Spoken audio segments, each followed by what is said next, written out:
going to talk to you about what they've been looking at this week. And it's Spirit Week, and so if kids come up and look odd, it's kind of athletes versus mathletes. So kind of athletes versus nerds. So we have one guy very concerned that he wanted you to know it was Spirit Day today.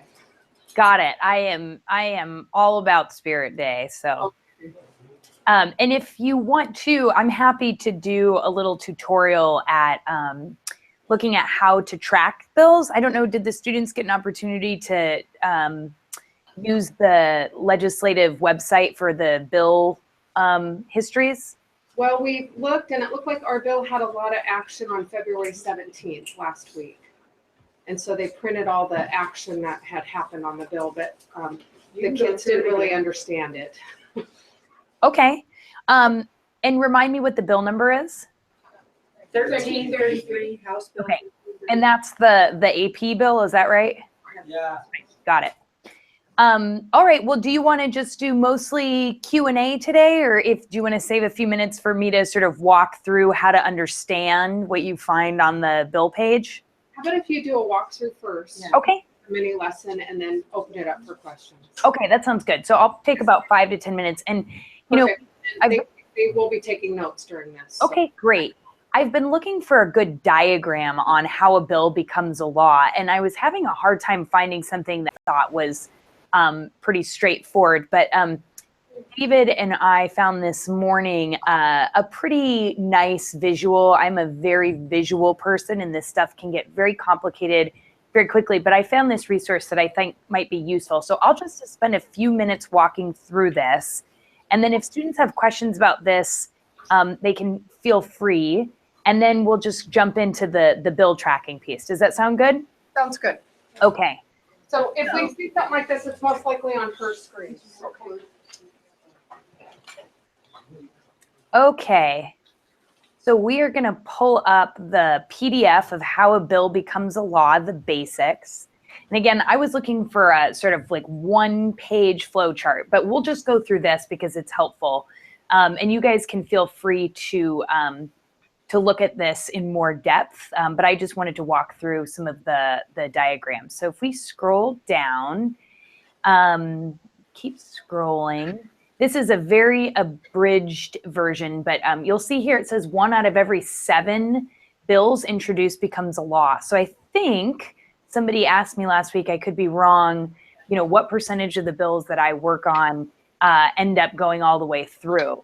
I would say it's even less than 1 out of 7, but just to remind you, the system is really designed to weed things out.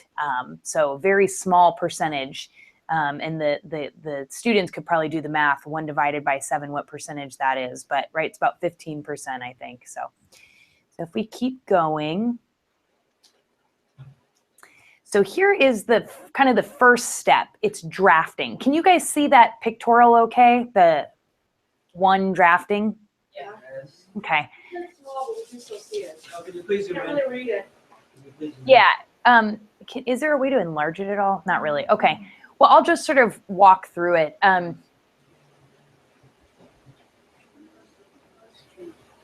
Hey. It's a plus. Better? That's better. Yes. Okay, good. So just very briefly, drafting. So, you know, this is how do you take a concept, right? How do you take a concept like in your case, wanting to have a more inclusive acceptance of AP, right, of those different scores, right? You take a basic concept, and then the question is, how do you translate it into a law, into that sort of technical legislative language? So the first process is sort of mulling over those ideas, figuring out what the obstacles are, and then working with staff to help draft the language so that it sort of fits in with the legalese, we call it, of the legislative process. So that's the first step. And oftentimes stakeholders will work together. So, you know, with your bill, I would imagine you'd probably have,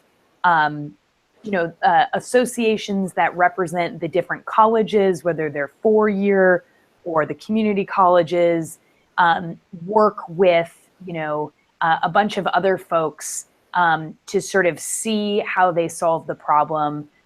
Maybe the bill was brought forward by high school students or a number of educators or teachers, right? So those stakeholders get together and they identify a legislator that maybe has some expertise or a particular passion for the subject. Oftentimes with my job, I have to try to figure out what legislator would be a strategic prime sponsor for the bill and sort of ask them if they're interested. Not everybody has the capacity to work on a bill, so sometimes you have to ask multiple people. But working with those stakeholders, working with the legislator who agrees to be the prime sponsor, getting the bill drafted, and going through some of the steps to make that bill be able to get signatures, right? So co-sponsors. So once you have a prime sponsor, you can go to other legislators to sign their name on the bill. Oftentimes, especially in a divided legislature, so remember the House is controlled by Democrats and the Senate right now is controlled by Republicans because of how those votes went. It's good to have a bipartisan list of co-sponsors. So you have a Democrat that's sponsoring a bill, it's not always a bad idea to get a Republican as your number two. So it shows balance and bipartisanship. Okay, so we can keep going. So once it's drafted and you get those prime sponsors, there's literally a blue sheet of paper and it has a bunch of lines on it. And even in this day of,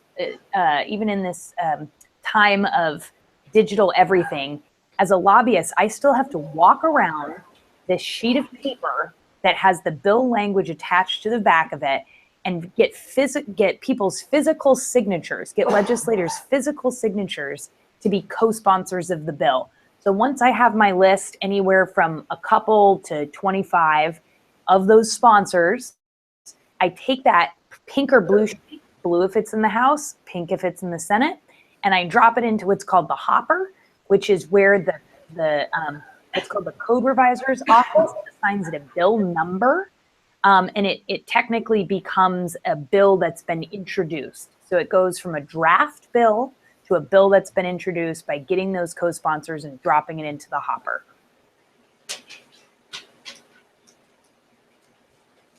Okay, and then this is an exciting part.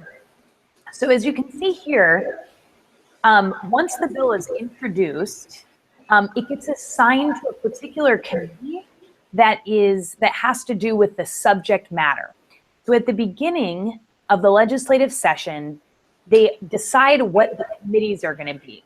So here's some examples of committees. If we go to the diagram, so you have in the House Labor and Workforce, right? That's one committee. Another committee is House Education, which is primarily K-12. You have House Technology and Economic Development.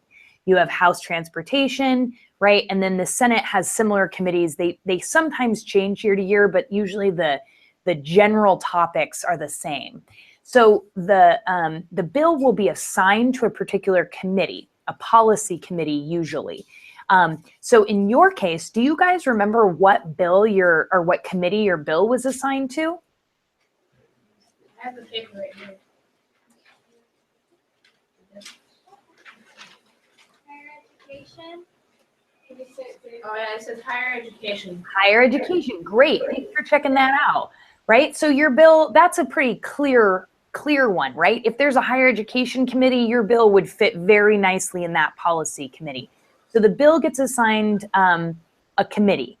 So the next part is, let's see, let's skip through some of these things. So the policy committee, okay? So here you have the committee structure, right? And the orange in this case represents the majority party, okay? So in the House of Representatives right now, the Democrats have a very slim majority, okay? And the Republicans in blue are in the minority. So each of the committees in the House are stacked with a majority of Democrats to represent the majority that they hold in the House at large. And they do that so that Let's say there's a really controversial bill and all of the Republicans don't like it and all the Democrats do like it. If they have a majority in each committee, then they can move the bill, they can vote the bill with a majority through that committee. That I don't think ever see a committee that's tied, because you have to have a majority of the committee members vote in favor of a bill to move it through that first policy committee step. So let me stop there. Does that make sense to folks? Does that make sense? Does anybody have any questions about how that works, that first piece? No? Okay, let's keep going. So, so the bill gets introduced, the policy committee, in this case, it's higher education. There'll be a hearing oftentimes, okay? So part of the job of a lobbyist and of stakeholders is to convince the chair of the committee, okay? In the House, the chair of the Education Committee is a guy named Representative Drew Hansen right now, okay?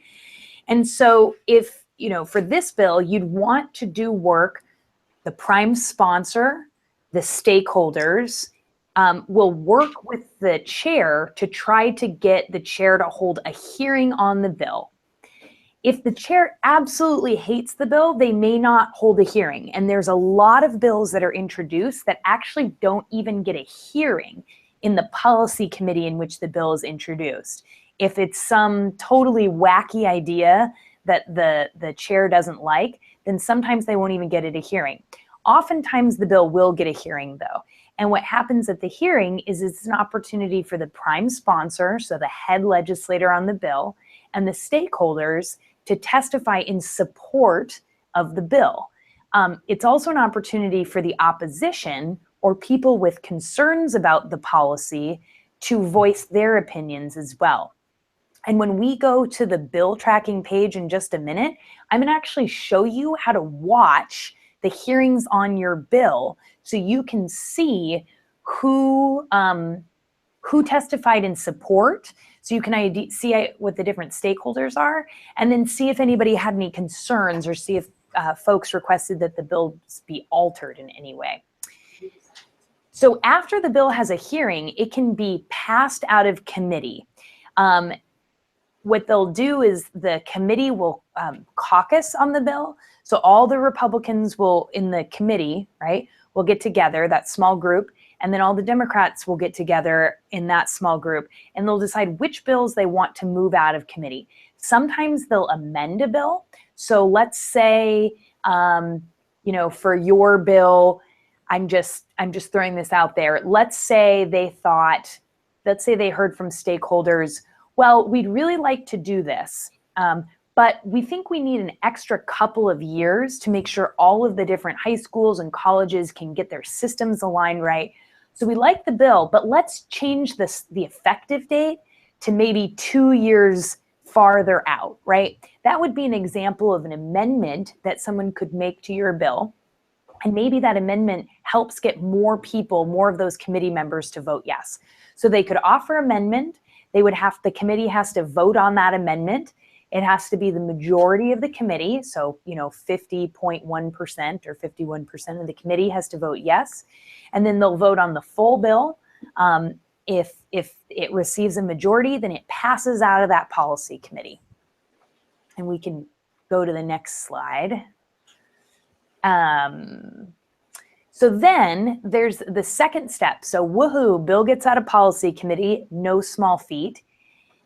If a bill has a significant financial implication, okay, if it costs the state money, specifically more than $50,000, then it has to go through a fiscal committee. We call this in the House Appropriations. It's the House Appropriations Committee. It's where they appropriate money. In the Senate, they call it Ways and Means, okay?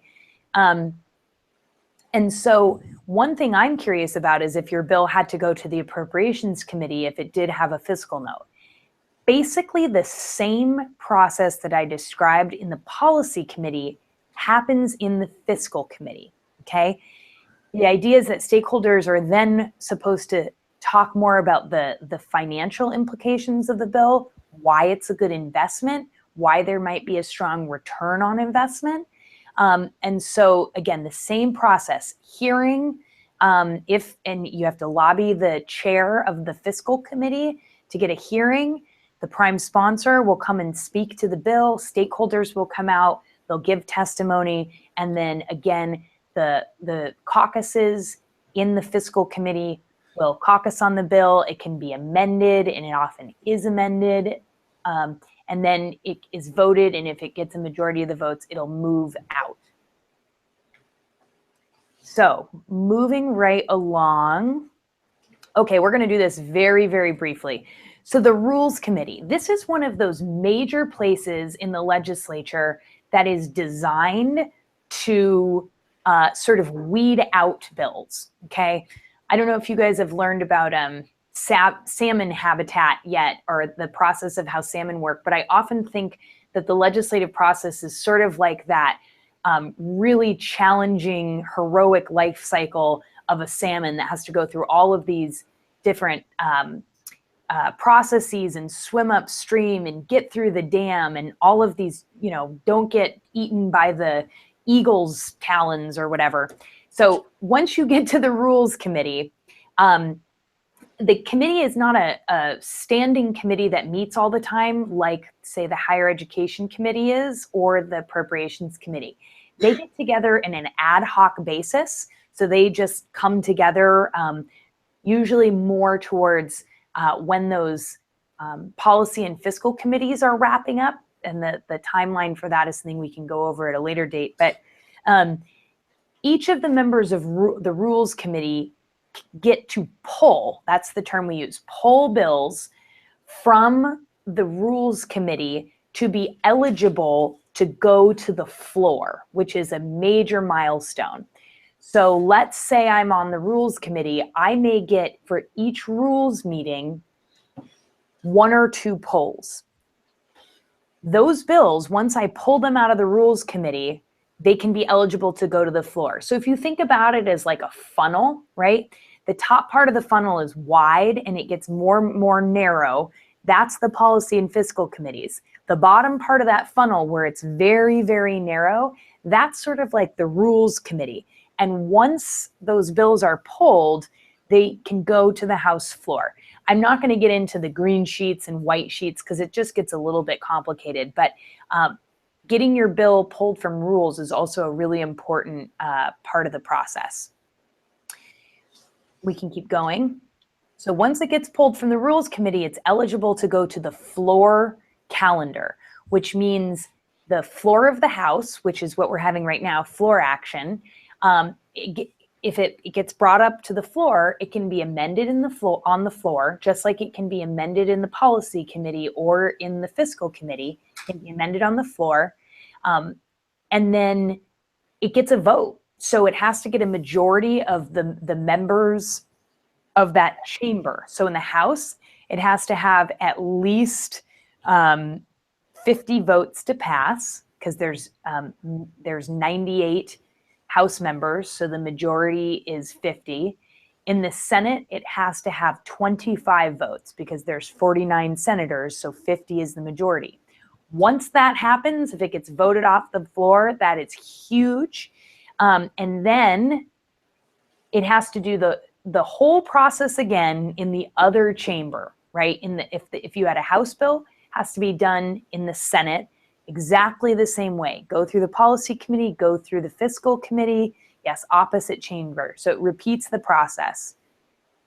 Same thing all the way through. Unless, and this is the big caveat, and we can, I think that's probably good for now, David, we can go back to the screen, or to the class. Unless, and this is really important, if you have what's called a companion bill, okay? And we can pull up your bill here in a second and see if your bill has a companion. If the bill has, the same bill is introduced in both the House and the Senate, and it's the same bill, they're called companion bills. And they only have to go through one side of the chamber if there's a companion bill. So let's say the House bill and the Senate bill, they both do those same processes, they pass their respective floors, then it's done, okay, if they both make it through that process. But if one of them dies along the way, right, if the eagle comes and pulls it out of the stream and kills it, right, then it's up to that other bill to have to make it all the way through. So the policy has to go through, has to be approved by both the House and the Senate, whether it's done through companion bills that sort of meet here, or it's done because the House bill goes all the way through the House and then goes back through the Senate. You have sort of two options. For that reason, we oftentimes introduce companion bills because it gives you basically more opportunities to get to the end result. So I'll pause there for a minute and just see if anybody has any questions. That went a little bit longer than I anticipated. My apologies.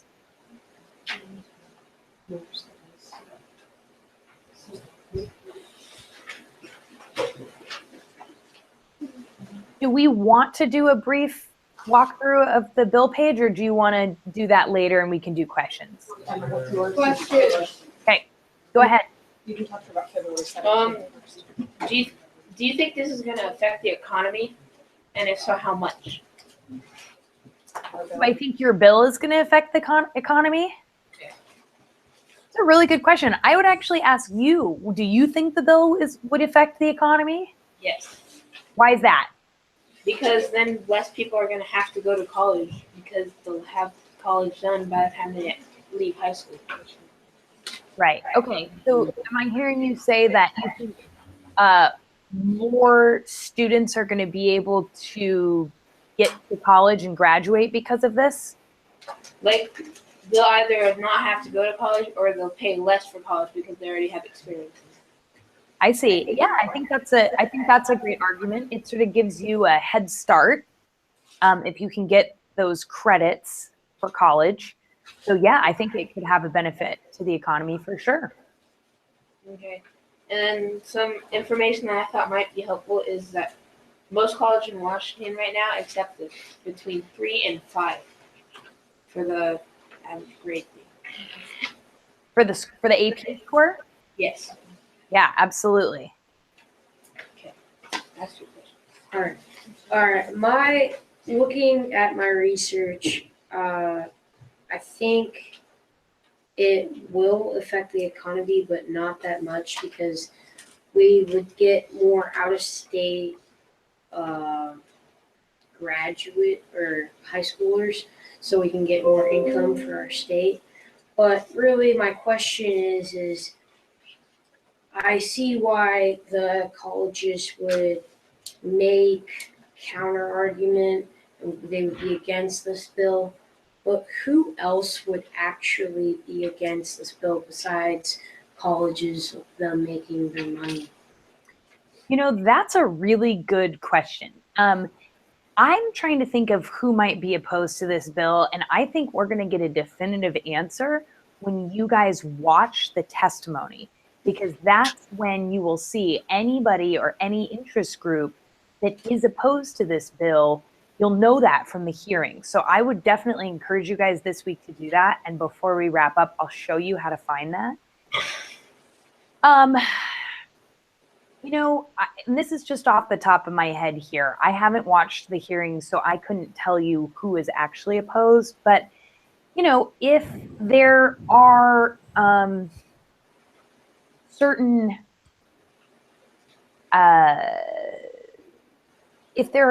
like companies that make particular materials, whether they're tests or textbooks or things like that, that are no longer as well utilized because kids are moving through processes faster, maybe some of those companies could have some opposition, but that seems like a pretty big stretch to me. Can you guys think of who might be opposed to this? Just the colleges, in my opinion. Yeah. And why is that? No, I think that's right. Why is that? They'll lose money. Because less kids will have to take certain classes. Is that your thinking? Yeah. Wait, Yeah. Wait, never mind. Because don't they also charge to? Aren't they the ones who give the test out for the AP? I don't know. I think it's a good question. I think the AP test is done independently of the individual colleges, but I think you're asking all the right questions.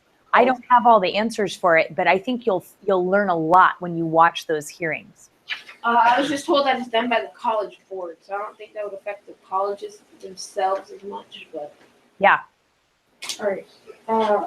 My follow-up question to that was, if we do have enemies with this bill, what would they say, and what should we get prepared for to like fight them off and say a counter argument to whatever their statement is to get ready to what they're going to say? Yeah, that's a brilliant question. You may very well have a career in lobbying, young man, because this is the line of questioning that I have to do all the time. Anticipate somebody's counter argument, figure out what messaging resonates the most, and how do you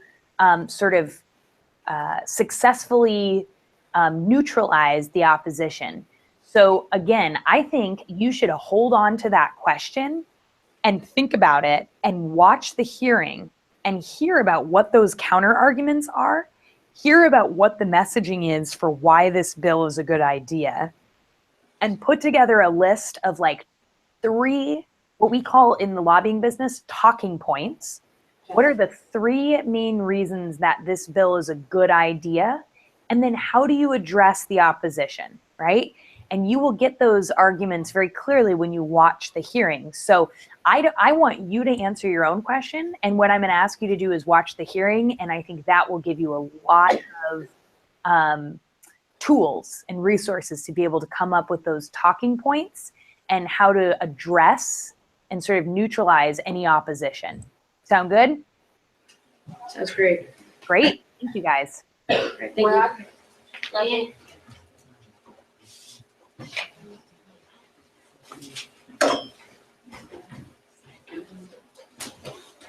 Okay, so why do you think this? What? I'm ready. Sorry about that.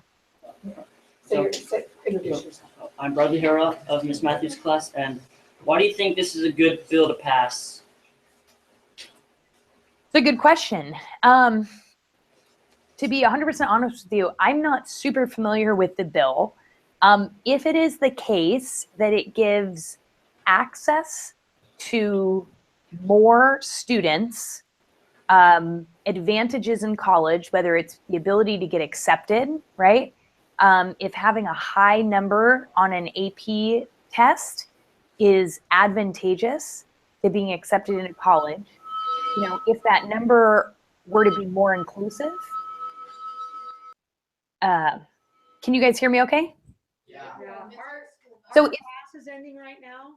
Okay, Thank you so much. Do you have any homework for the kids? I do, and I'll show you very, very quickly. If you go to the bill page, I would really like you guys to watch the hearings before we meet next so you can understand what those arguments are.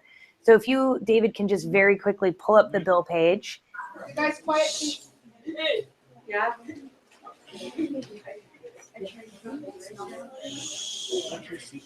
So pull up the bill page. Yep. So follow along here. So see where it says search by bill number? Yeah. Type in your bill 1333. Yeah. 1333. Okay. So it's going to pull up this bill page. And if you scroll down under bill history and then available documents, and then just past that, amendments, available videos, okay?